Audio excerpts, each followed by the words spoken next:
Like a lot of you Oxford fans watching this, I've been going over all manner of permutations of what it's going to take for Oxford to stay in this league, with sides playing each other and trying to predict who's going to get points from where. But what I should have been focusing on is Oxford beating Sunderland, because if Oxford beat Sunderland, then Oxford would stay up. And that is exactly what happened. Oxford secure their championship status with a game to go.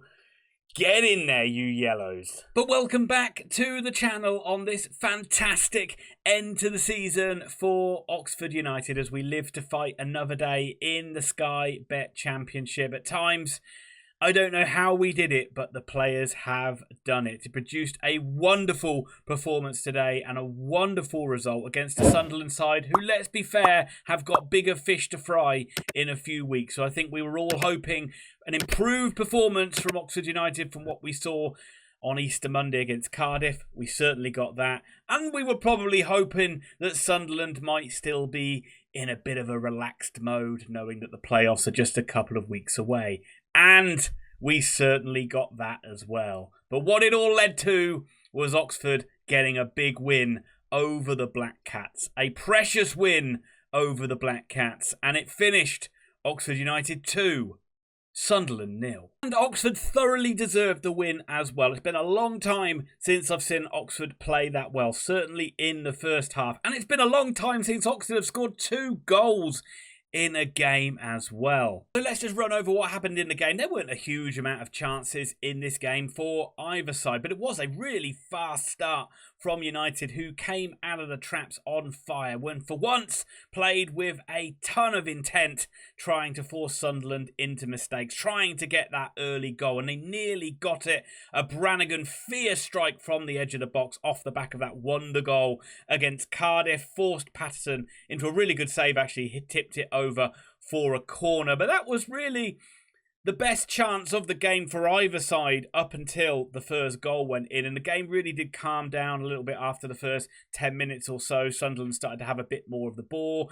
They started to move the ball around like we know that they can, and it was much more of an even game. But Oxford were playing with so much more intensity than what we've seen in recent weeks, and that was making a massive difference. It was getting the crowd involved right from the start, and on 29 minutes we got that first goal, and it was of course from a set piece, but it wasn't a Will Vaulks long throw in, it was a free kick. Harris won the free kick just inside the Sunderland half. Vaulks drilled the ball into the penalty area, and Ben Nelson gets a big head on the ball and sends it into the top corner. It was a brilliant header from Nelson, and what a time to get your first Oxford United goal. Will Vaulks with another assist, this time with his feet, not with his hands. And you sensed it was vitally important that Oxford got the first goal in this game. You didn't really see much of a response from Sunderland in the first half. They continued to play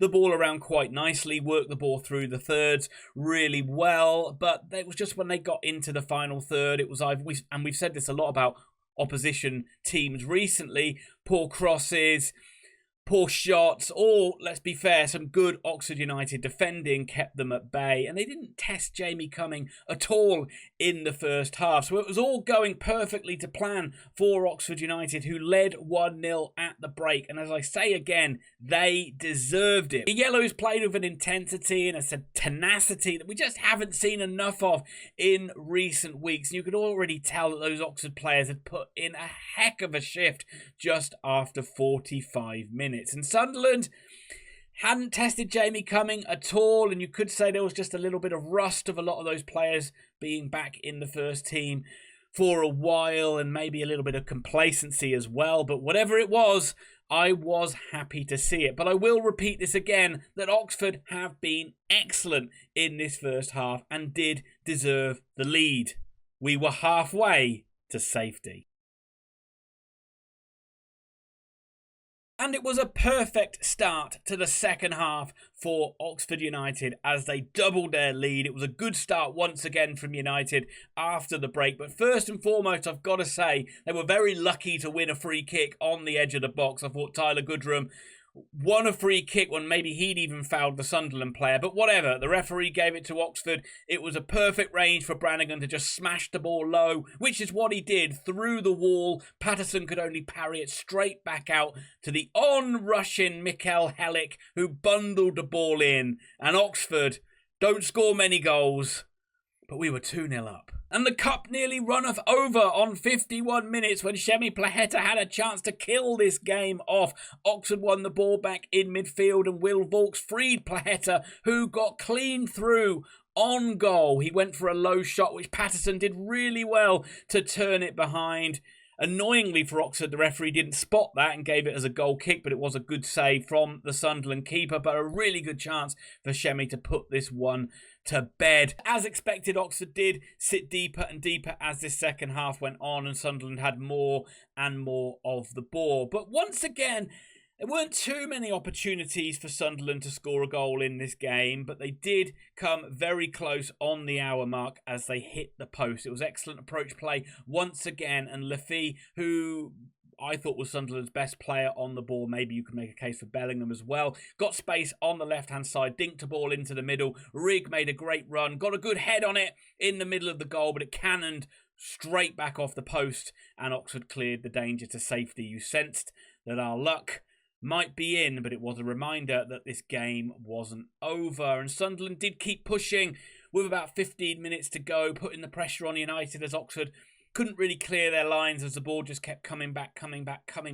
into the box. Lafay, again, with a decent effort, trying a very ambitious bicycle kick, which went wide. It forced Gary Rowett to bring on two of many changes. We saw the likes of Phillips, we saw Tereves come on, we saw Matos come on, we saw Elliot Moore come on as well. I'm probably missing a sub in there. And the clock just kept ticking down.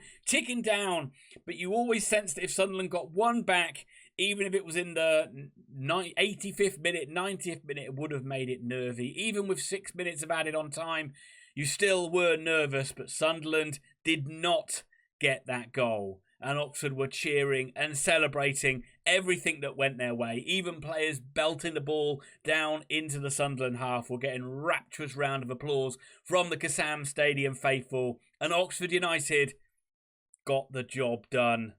That is safety for the Yellows. A fantastic win.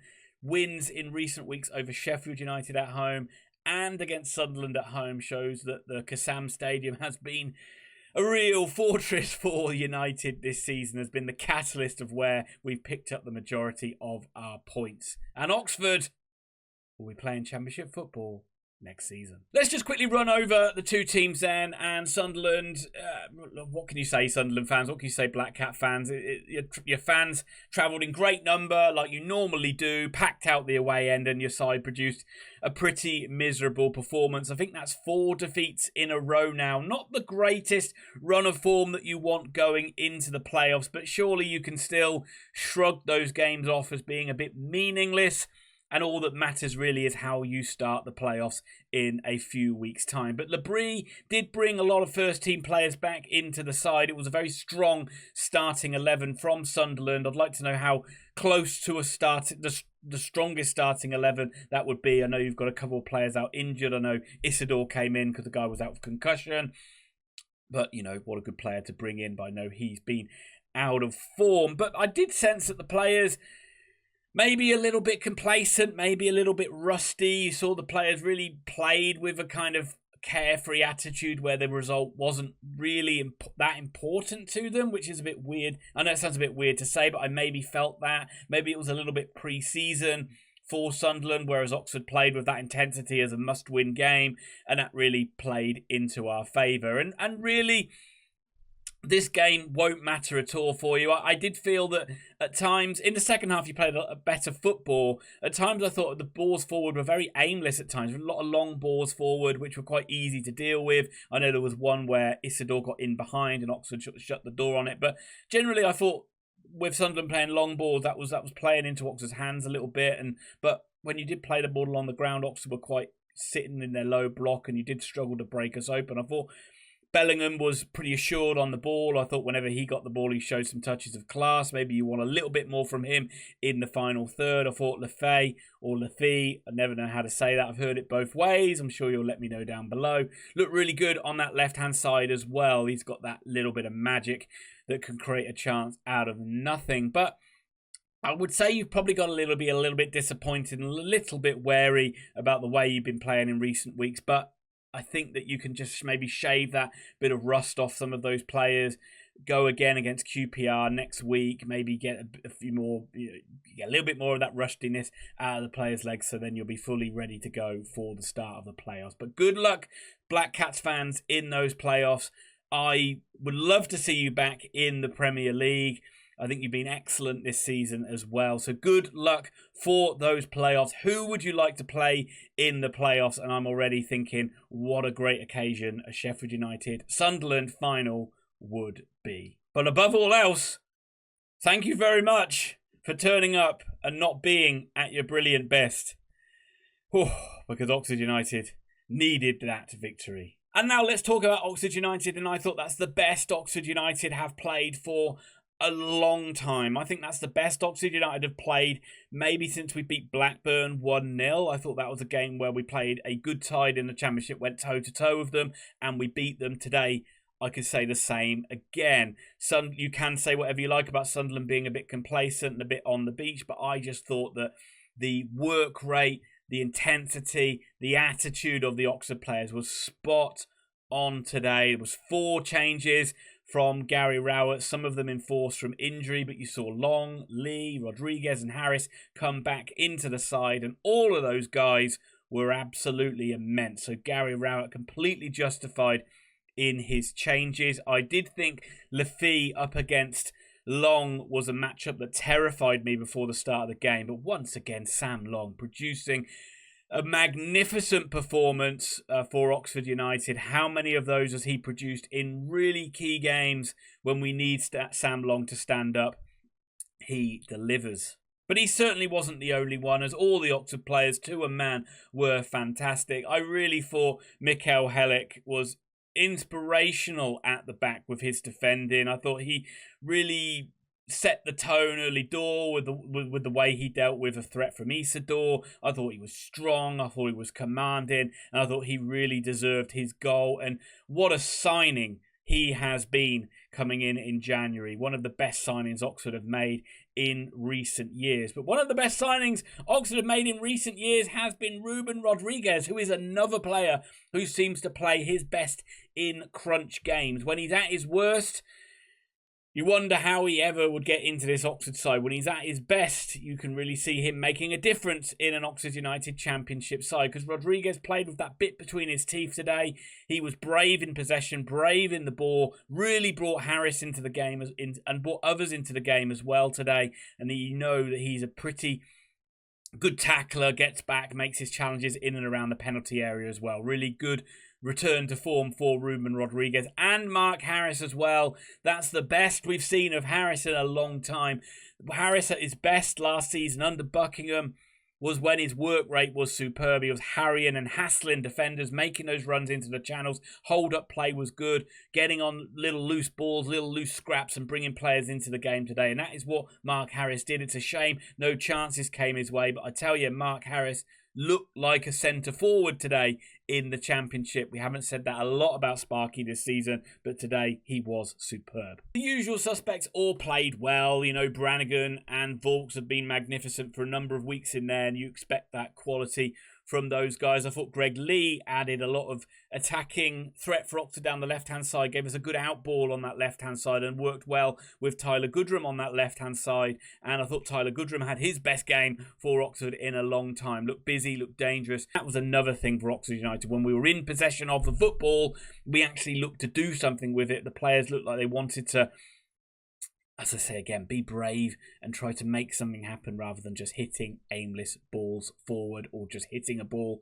out to the wing and hoping that Plaheta would chase it down. And in that first half, particularly in the first half, I thought that was a performance where Oxford United played like they did under Des Buckingham when they were at their best under Des Buckingham. And that included a lot of high energy, high work rate from the forward players to force turnovers in the midfield, to win possession back, to not give those Sunderland players an easy ride on the ball. We were helped out by Sunderland being quite sloppy in possession, but Oxford United forced a lot of turnovers today, which is something when we were at our best under Buckingham, we did really well. So you saw a bit of a return to that. Maybe it's not a bit of a surprise that some of those players that played so well under Buckingham turned in that performance today. But you also saw the organisation and the ability to see a game out that we've seen since Gary Rowett's come in as well. I know there's been a few dodgy ones away from home, but generally at home we've been pretty tight, pretty solid, and pretty good at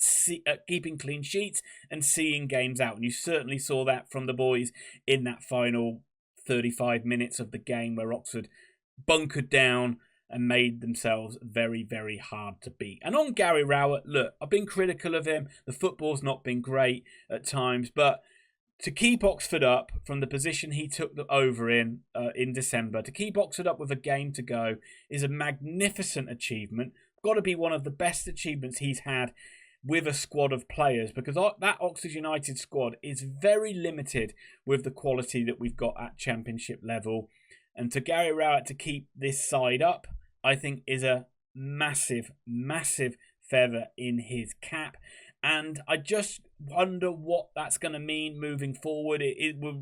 Immediately we're going to turn our attention to what sort of players are going to come in, what sort of style of football are we going to see. Because it is going to be more of the same, where it is a bit turgid and a bit tough to beat, and we play like we did against Cardiff, or we play like we've done in a lot of away games where we are just over-reliant on set pieces to the point where we don't offer anything else from open play. You wonder how long it will be before the fans kind of turn their back on that. But if Oxford play like that today and play like that in that manner, then that is a side that every Oxford fan can get behind. And there isn't much more for me to say. A wonderful performance from Oxford United. Everybody was superb. A lot of people probably had fears going into this one. I certainly did. And Oxford put all those fears to bed. It's not going to be a nervy last game of the season away at Swansea. Oxford can sit back, relax, and watch those other sides duke it out, because we are safe. We're in the Championship next season. And my goodness, doesn't it feel good. Thank you very much for following me on this journey. We've got one game to go. Oxford United fans, thank you for all your comments.